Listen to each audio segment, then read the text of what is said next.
Boa noite, queridos amigos. Com muita alegria que nós estamos aqui hoje para estudarmos juntos um pouquinho mais do Livro dos Espíritos. Hoje, o nosso estudo será Liberdade Natural e Escravidão. Desde já a gente agradece, o convite.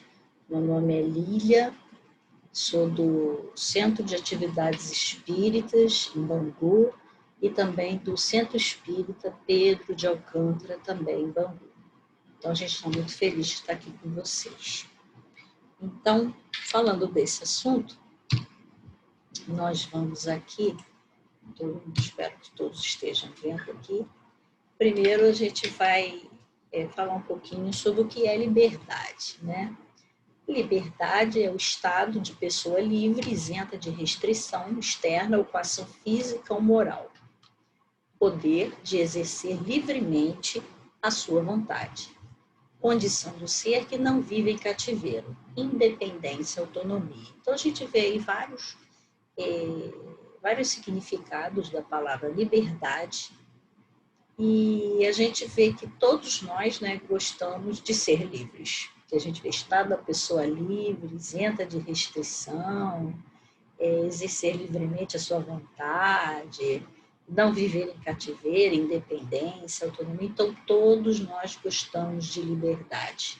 E aí, falando um pouquinho dessa lei de liberdade, nós vamos também falar de uma coisa muito importante. Já que todos nós gostamos da liberdade, tem uma forma de exercer a nossa liberdade, que é o nosso livre-arbítrio. E o que é o livre-arbítrio? É a liberdade que cada um de nós tem de praticar seus atos de acordo com a sua consciência. E por isso, nosso livre-arbítrio nos confere a responsabilidade plena de pensar e agir. Então, amigos, todos nós temos liberdade de pensar e agir. Nós temos liberdade, de praticar os nossos atos de acordo com a nossa consciência. E nós não podemos esquecer que através desses atos que nós vamos exercer o nosso livre-arbítrio, e através dessa consciência é que nós vamos observar o que estamos fazendo, porque tudo que nós fizermos, com todos os atos, será de inteira responsabilidade nossa as consequências desses nossos atos. Nós somos livres, sim, mas não podemos esquecer que todos os atos vai trazer para a gente um retorno. Então, isso aí é o livre-arbítrio. Temos a liberdade, mas precisamos saber o que vai acontecer se a gente fizer isso ou fizer aquilo. Sempre essa responsabilidade de agir, tanto de pensar como de agir também. Então, agora nós vamos entrar, amigos, nas perguntas do Livro dos Espíritos. Já feitos os esclarecimentos, a gente já se situou ali nas definições da liberdade, agora nós vamos entrar no Livro dos Espíritos. Então, na 825, há posições no mundo em que o homem pode se vangloriar de desfrutar de liberdade absoluta, e vocês vão observar que a gravura que eu coloquei para vocês é de um pássaro voando, Todos nós gostaríamos de nos sentir livres como um pássaro, voar, sentir aquela liberdade igual de um pássaro. E aí os espíritos nos respondem, não, porque todos necessitam um dos outros, tanto os pequenos quanto os grandes. E aí, falando dos pássaros, eu queria lembrar que alguns, mas a grande maioria, eles vivem juntos. E quando a gente vê no céu aqueles pássaros, formando aqueles veios, assim, que um vai na frente e os outros vão atrás, juntinhos, Inclusive, existe até para que o da frente, que é o que vai vencendo a resistência do ar, não fique muito cansado, eles revezam entre eles, Então, essa questão de necessitam um dos outros, tanto os pequenos quanto os grandes. Então, nós temos uma liberdade absoluta.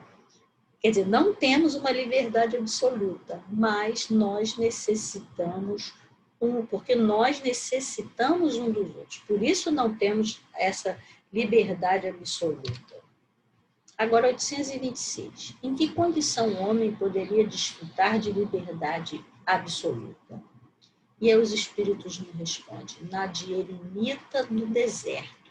Desde que haja dois homens juntos, há direitos a respeitar e nenhum deles tem mais liberdade absoluta. Então, a gente vê, amigos, que só no caso dos eremitas, se a gente estivesse totalmente sozinho, é que a gente teria, né, essa liberdade, né, absoluta. Mas desde o momento que estamos convivendo, graças a Deus, que isso é muito importante para nós, para a nossa evolução, né, nós temos que respeitar a liberdade do outro, respeitar. E aí, fazendo mais um comentário, vamos pensar. O que é liberdade relativa? Ela deve ser adequada à liberdade do outro. É essa liberdade que a gente pode usufruir aqui nesse planeta de provas e expiações que nós estamos encarnados. Então, a gente até vê ali na gravurinha, né, o eremita do deserto, e a gente vê como nós necessitamos um dos outros, ali representado pelos jovens que vão subir na pedra, cuidado, não pode, né? Perigoso, mas toma cuidado. Mas um está ajudando o outro, né? Então, uns precisam dos outros. Por isso é que nós precisamos respeitar a liberdade do outro, porque um precisa do outro para progredir. E também a gente pode até acrescentar para viver.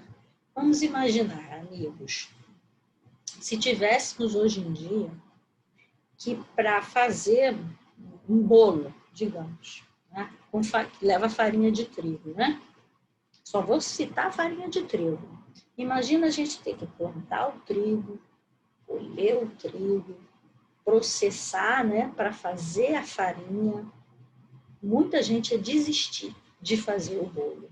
Hoje em dia a gente tem facilidade, vai lá, né, pega, compra no mercado e faz o seu bolo. Então a gente vê como nós precisamos uns dos outros, né?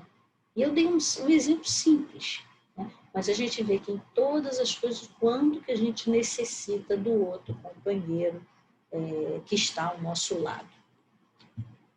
Seguindo, vamos para 827.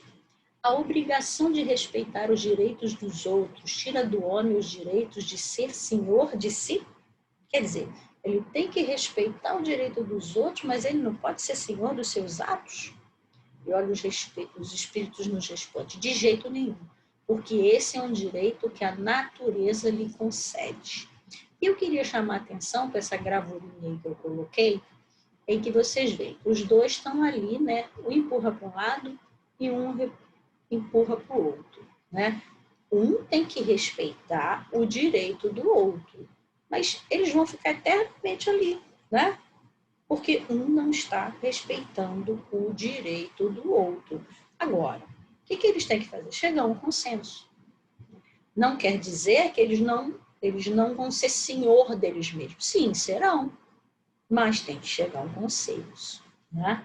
Tem que chegar a um consenso, porque é um direito que a natureza nos dá, nos concede, cada um tem o seu livre-arbítrio, a liberdade de escolher o seu caminho, mas a gente tem que equilibrar. A palavra certa é equilíbrio.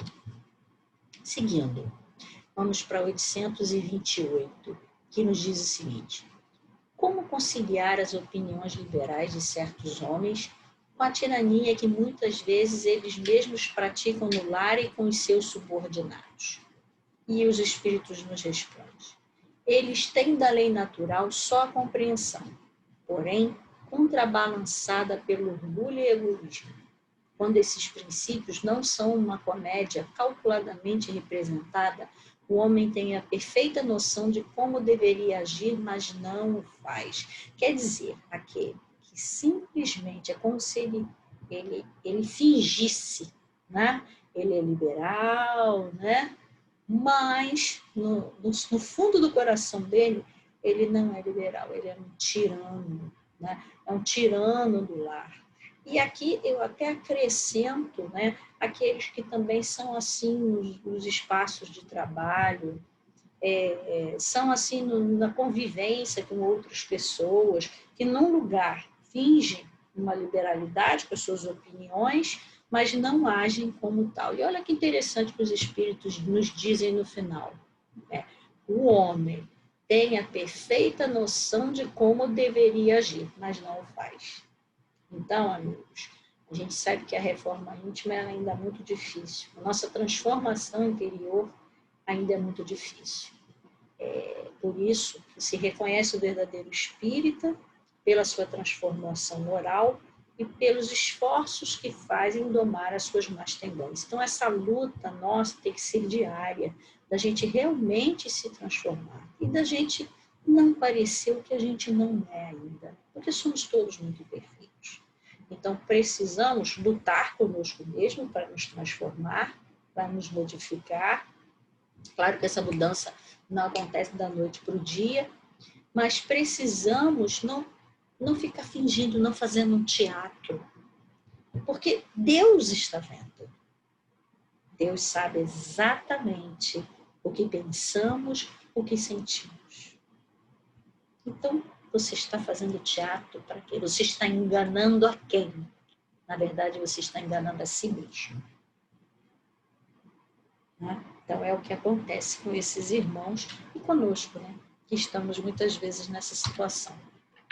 Na 828A, como serão considerados na vida espiritual os que procederam assim neste mundo? Olha a pergunta que vem complementar, né? Kardec fazia tudo de forma muito encadeada. E os espíritos respondem: quanto mais inteligência tem um homem para compreender um princípio, menos é desculpável por não aplicá-lo a si mesmo. Eu vos digo em verdade que o homem simples, mas sincero, está mais avançado no caminho de Deus do que aquele que quer parecer o que não é. Então, amigos, a gente, é o que a gente estava falando, né? O homem de inteligência, que ele compreende, né, o que ele deveria fazer, mas ele ainda não aplica a si mesmo, ele será muito mais cobrado. Né? Aquele simples, mas é sincero, ele diz, não, eu ainda não consigo, mas ele está tentando, esse, né, está mais no caminho de Deus.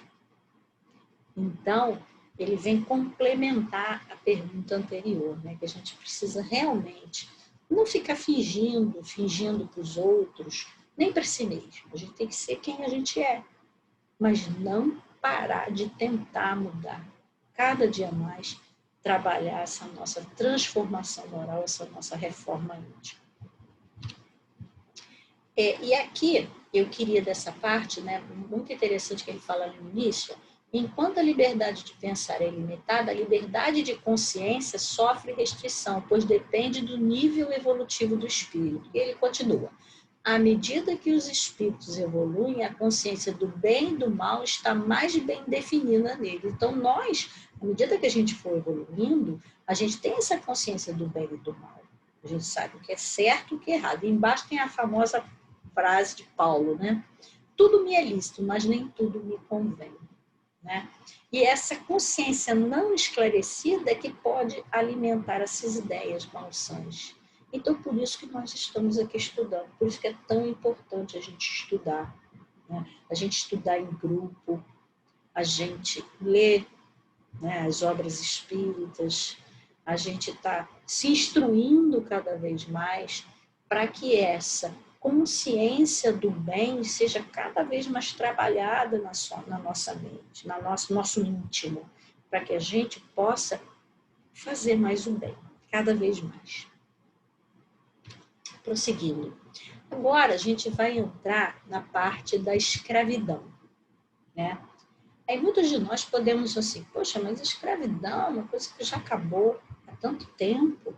Primeiro a gente tem que lembrar que na época que o livro foi publicado, em 1857, ainda havia escravidão, inclusive aqui no nosso país, que foi um dos últimos países a abolir a escravidão, infelizmente. E eu pergunto, será que ainda não há escravidão? Não essa escravidão aí, né, como era na época lá dos escravos, dos senhores de fazenda, e será que ainda não há? Então vamos lá, primeira pergunta. Há homens que são por natureza destinados a ser propriedades de outros homens, e os espíritos são taxativos. Toda sujeição absoluta de um homem a outro é contrária à lei de Deus. A escravidão é um abuso da força e desaparecerá com o progresso, como desaparecerão pouco a pouco todos os abusos. Você vê isso já lá em 1857. E Kardec complementa: a lei humana que consagra a escravidão é contra a natureza, uma vez que iguala o homem ao irracional e o degrada moral e fisicamente. Então, assim, uma sujeição de um homem a outro é contrária à lei de Deus. Então, escravidão, não. E aí ele continua, na 830. Quando a escravidão faz parte dos costumes de um povo, os que dela se aproveitam são condenáveis por agirem seguindo um procedimento que parece natural, e os espíritos respondem: o mal é sempre o mal em todos os argumentos, e todos os argumentos não farão que uma ação se torne boa. Então, o mal é sempre o mal, gente. Não adianta ficar argumentando, por causa disso, por causa daquilo, porque eu faço isso, não, é sempre o mal. Mas a responsabilidade do mal é relativa aos meios que se dispõem para compreendê-la. Quer dizer, se a pessoa ainda não tem meios de compreender que aquilo é o mal, aquela questão da consciência que a gente falou mais. Então, a responsabilidade vai ser relativa. Aquele que tira proveito da lei da escravidão é sempre culpado da violação da lei natural. Mas a culpa é relativa. Por quê? Porque a escravidão, tendo se firmado nos costumes de alguns povos, tornou possível ao homem aproveitar-se dela de boa fé, como de uma coisa que parecia natural, mas não é.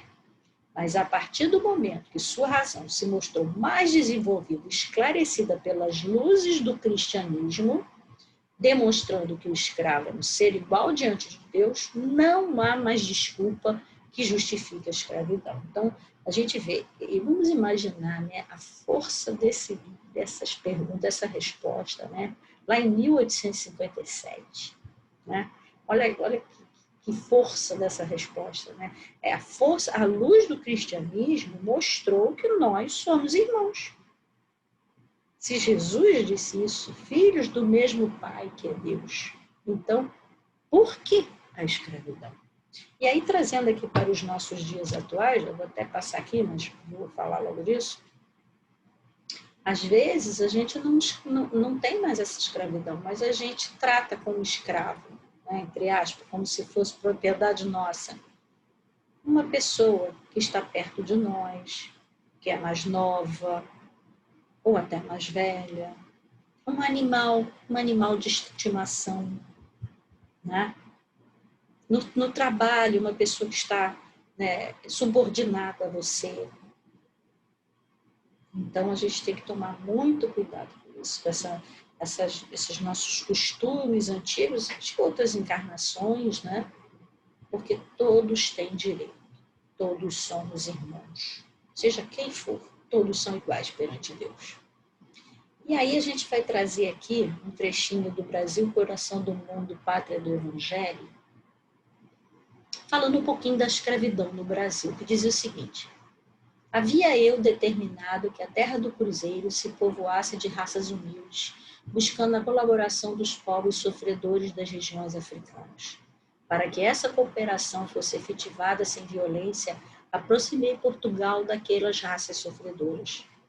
A colaboração africana deveria verificar-se sem abalos perniciosos nas minhas amorosas determinações. O europeu, porém, está prejudicado por uma educação espiritual condenável.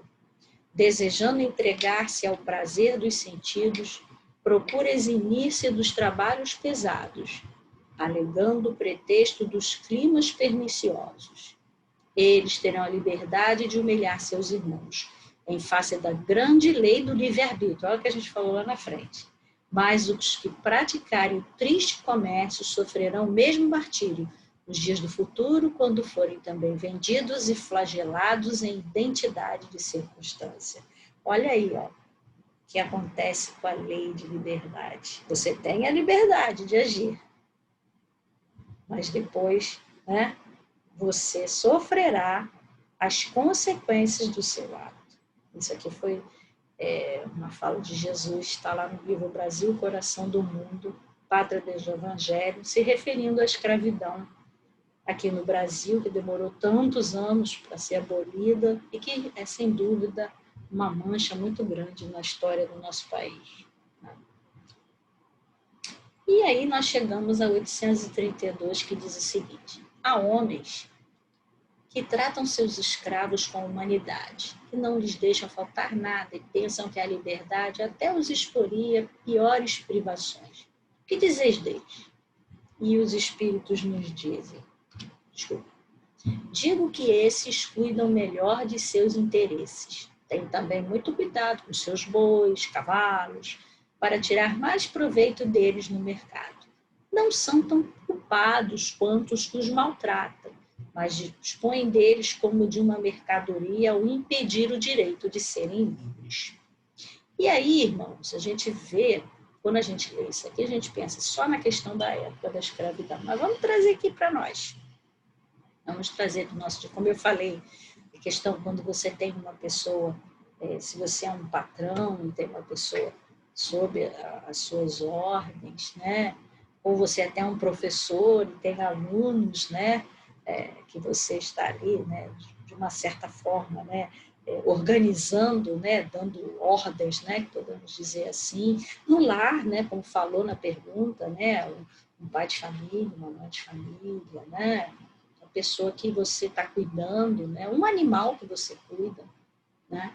Então, os cuidados, sim, são muito importantes, mas nós não podemos tirar proveito deles por causa da nossa inferioridade.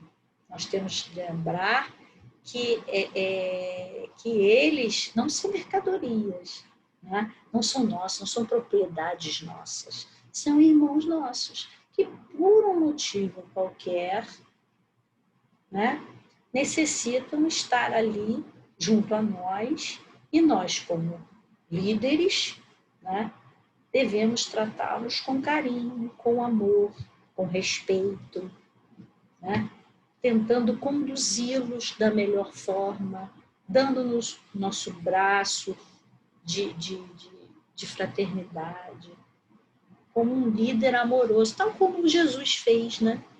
E aí a gente lembra o exemplo de Jesus, que ensinou muito para nós, através das parábolas, e um dos ensinamentos, e principalmente exemplificou muita coisa, e teve momentos, inclusive, em que Jesus usou de energia, porque era necessário. Quando a gente fala da passagem dos vendilhões do templo, quando ele chega lá no templo e vê que aquilo ali se transformou, me desculpe o termo, se transformou da feira, né? Porque a feira, nada contra a feira, mas a feira é aquela coisa confusa, né? Todo mundo falando, querendo vender seus produtos, e o templo tinha se transformado naquilo. Então ele, com bastante energia, né, disse que aquilo não podia ser daquela forma. Ele mostrou, né, de uma forma enérgica, que aquilo estava errado, mas sempre com uma palavra correta, sempre com sabedoria. Então, a gente tem que tratar essas pessoas não como propriedade nossa, não como escravos, porque não são escravos nossos, são nossos irmãos em humanidade. E é interessante como muitas vezes as situações trocam, né? Às vezes aquele que vou falar da questão do patrão, do empregado, aquele que é patrão e tem um empregado, pode ser que um dia aconteça qualquer coisa ali na firma e o empregado vire patrão. E o patrão vire empregado. Isso pode acontecer, né? Então a gente está nessa roda aí. Essas posições, elas vão se mudando, elas vão se se trocando, né? E graças a Deus que isso vai acontecendo. E agora, caminhando para o final, a gente vai trouxe aqui um texto de Emmanuel muito interessante. A liberdade, segundo Cristo, é a felicidade de obedecer a Deus, construindo o bem de todos. Somente nessa base o homem será livre para atender os desígnios do Eterno Pai, sem necessidade de sofrer o escuro domínio das arrasadoras paixões que encadeiam o espírito por tempo indeterminado às trevas expiatórias. Emmanuel.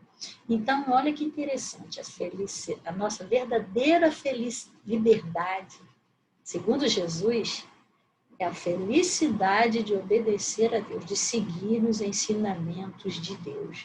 E agora, encerrando mesmo, a gente trouxe uma música que ela fala da questão da liberdade e da escravidão. Porque nós, muitas vezes, somos escravos de nós mesmos, mas precisamos nos libertar dessas nossas imperfeições.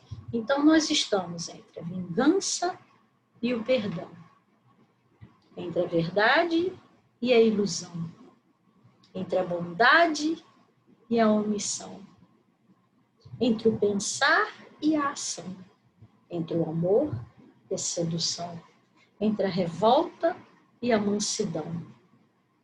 Né? Somente eu e os erros meus, minha vontade e a lei de Deus. Né? Então, a gente tem que seguir, gente, a lei de Deus. Só assim seremos realmente felizes, realmente exerceremos a verdadeira liberdade. E aí, para encerrar, para fazer a nossa oração, nós vamos cantar essa música que é belíssima, A Liberdade e a Escravidão, do companheiro Marcos José. Então, vamos lá.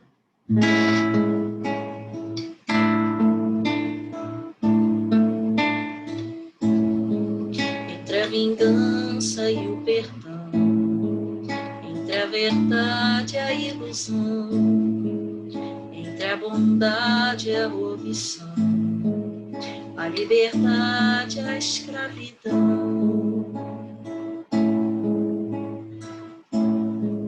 entre o pensar e a ação, entre o amor e a sedução, entre a revolta e a mansidão, a liberdade e a escravidão, somente eu e os erros meus, minha vontade é a lei de Deus, somente eu e os erros meus, minha vontade é a lei de Deus, ó Senhor, a paz depende só de mim, transformar a minha dor na vitória que sonhei. Enfim, entre o doar e a negação, entre o calar e a pregação, entre o julgar e a oração, a liberdade e a escravidão. Então, nesse momento, amigos, vamos fechar os nossos olhos e dizer assim: Senhor Jesus, mestre amigo, muito obrigado por esse estudo de hoje e que possamos, Senhor, cada dia mais nos libertarmos de nós mesmos para não sermos mais escravos dos nossos erros e dos nossos defeitos. Ampara todos que sofrem e todos que precisam, onde estiverem. Obrigado por tudo, que assim seja, graças a Deus. Boa noite, amigos. Fiquem todos com Deus.